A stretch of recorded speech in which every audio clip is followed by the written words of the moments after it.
अपन पढ़ेंगे कारक के विषय में। तो अपन ने देखा था इसमें कारक में जो विभक्ति प्रयोग और इसका अनुवाद। तो सबसे पहले कारक में बताया गया है, ये कारक है, ये क्री और नवलु, न बोलो, ये दो पदों से मिलकर बना है। इसमें ण का और लय का लोप हो जाता है और शेष क्या रहता है, क्री धन अकर, क्री धन मिलके कारकम बन जाता है। कारक का अर्थ होता है, शाब्दिक अर्थ होता है करने वाला। परिभाषा होती है कि क्रिया करोति इति कारकम, क्रिया जनकय कारकम, जो क्रिया करता है वही क्या कहलाता है, कारक कहलाता है।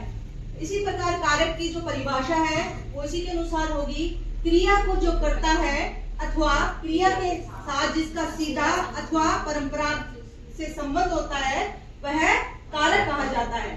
क्रिया कारकों का साक्षात अथवा परंपरा से संबंध किस प्रकार होता है वो हम आगे उदाहरण में देखेंगे। जैसे बताया गया था, हे मनुष्या नर देवस्य पुत्र जयदेव स्वहस्ते कोशात निर्धनेभ्य ग्रामे धनम ददाति। हे मनुष्यों, नरदेव का पुत्र जयदेव अपने हाथ से खजाने से निर्धनों के लिए धन को देता है। तो इसमें सभी जो कारक है और विभक्तियां हैं वो आ गई। कारक के प्रसंग में क्रिया का होना अति आवश्यक है। क्रिया के अभाव में कारक का निर्धारण कर पाना संभव नहीं है, क्योंकि क्रिया का कारक से सीधा संबंध होता है।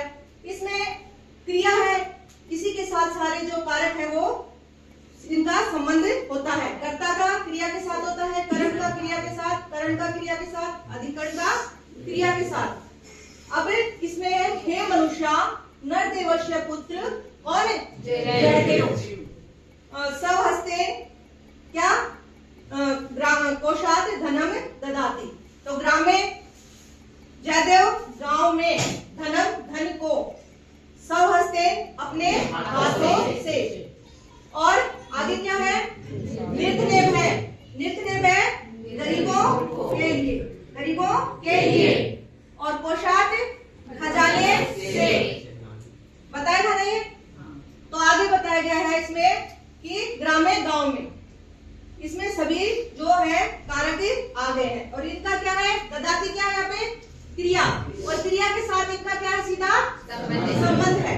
तो जयदेव क्या हो गया, कर्ता, धनम करम, स्वहस्ते करण, और ग्रामे अधिकरण, कोशात अपादान, निर्धनेभ्य संप्रदान। अब इनका तो सीधा संबंध है, नर देवस्य पुत्र, सब आगे संबंध नहीं आया ना। तो नर देवस्य पुत्र में क्या है, कौन सी विभक्ति है, संबंध कारक है और षष्ठी विभक्ति है। और हे मनुष्य, इन दोनों का क्या है, क्रिया के साथ सीधा संबंध नहीं है। इस कारण ये दो है, ये कारक नहीं होते संस्कृत में। संस्कृत में 6 कारक माने गए हैं, क्योंकि इनका क्रिया से सीधा संबंध है, उन दो का क्रिया से सीधा संबंध नहीं है। अब आगे देखो, हे मनुष्य नरदेवस्य पुत्र जयदेव स्वहस्ते कोशात निर्धनेभ्य ग्रामे धनम ददाति।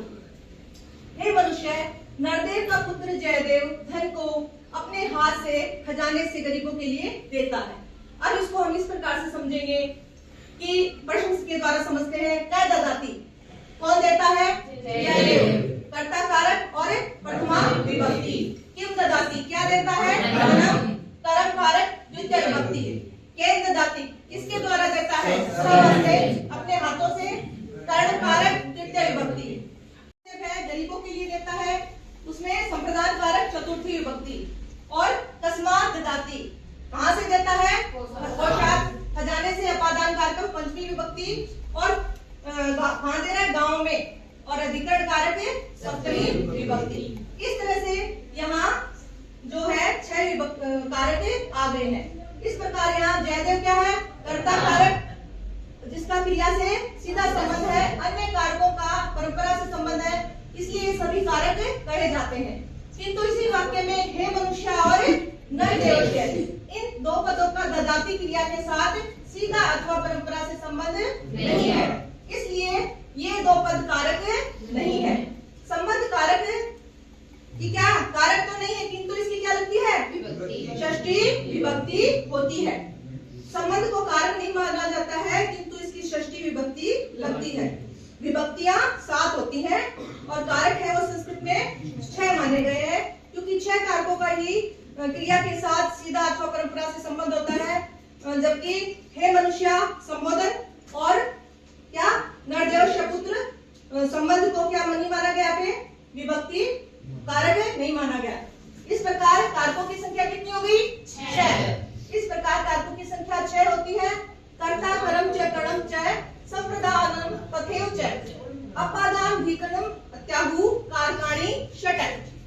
कर्ता कर्म कर्ण संप्रदान अपादान और कौन सा अधिकरण, ये 6 कारक कहे गए हैं।